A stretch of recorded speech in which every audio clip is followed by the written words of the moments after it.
শেরপুরে গরু চোর চক্র আটক। 18 সেপ্টেম্বর দিবাগত রাত্রিতে বগুড়া জেলার শেরপুর উপজেলার শুবলি এলাকায় এই চোর চক্র আটক হয়। গরু চুরির সঙ্গে যারা সম্পৃক্ত ছিল তাদের মধ্যে থেকে দু একজন দৌড়ে পালিয়ে গেলেও আসির হোসেন নামে এক চোর চক্রের সদস্য পালাতে ব্যর্থ হয়। ঘটনাস্থলেই গণপিটুনিতে মারা যায় ওই চোর চক্রের সদস্য আসির হোসেন।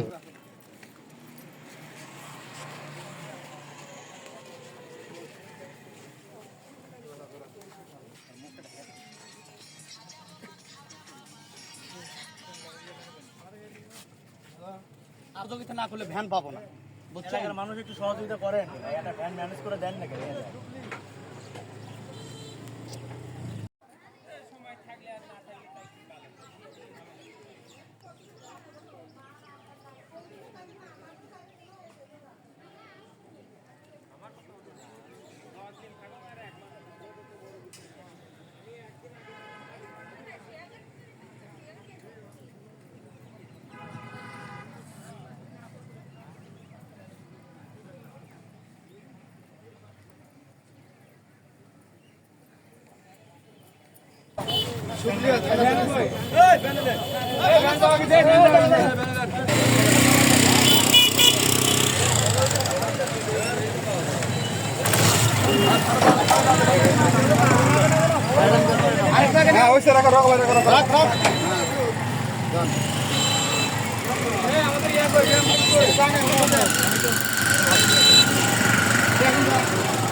আমার ফোন তোর কাছে নাকি?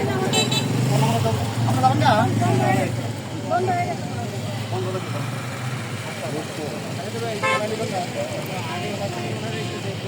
এই আমাকে হাসপাতালে নিয়ে যাবো। এখনো শক্ত, এখনো কিছু দেখি দেখি।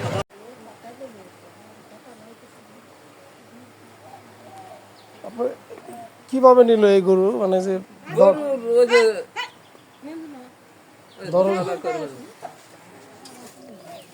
আপনার নাম কি?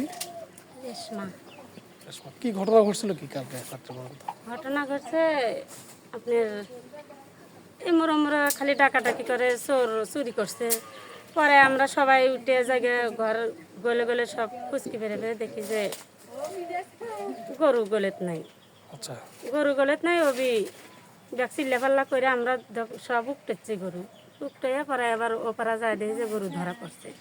আচ্ছা, ধরা পড়ে পরে জনগণ ধরছে। হ্যাঁ, ওই জায়গায় আটকে রেখে কটার দিকে রাত্রে? ভাই কয়টার দিকে আমি তার ফোন দেখিনি, আমি চিল্লা পাল্লা করছি। আনুমানিক কটা বাজে? তাও হাজানে হাঁটো কয় 12টা, কেউ কয় 2টা এবে। সঠিক আমরা জানিচ্ছি না। 3টার দিকে আপনি জানতে পারেন। আপনার গরু কয়টা ছিল? একটাই। একটা। এই এলাকার নাম কি? এই গ্রামের নাম শুবলি। শুবলি, ঠিক আছে।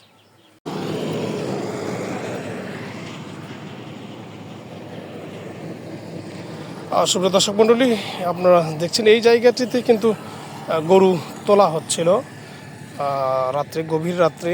এই চোর চক্র কিন্তু আপনারা দেখছেন, এটি কিন্তু ভাটা, আপনার ইট ভাটা। সালপার আগে যে ইট ভাটা আছে, এই ইট ভাটায় থেকে কিন্তু গরুগুলো তোলা হয়।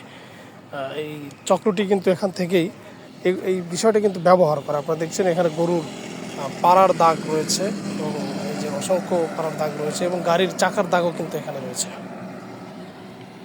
কলোনির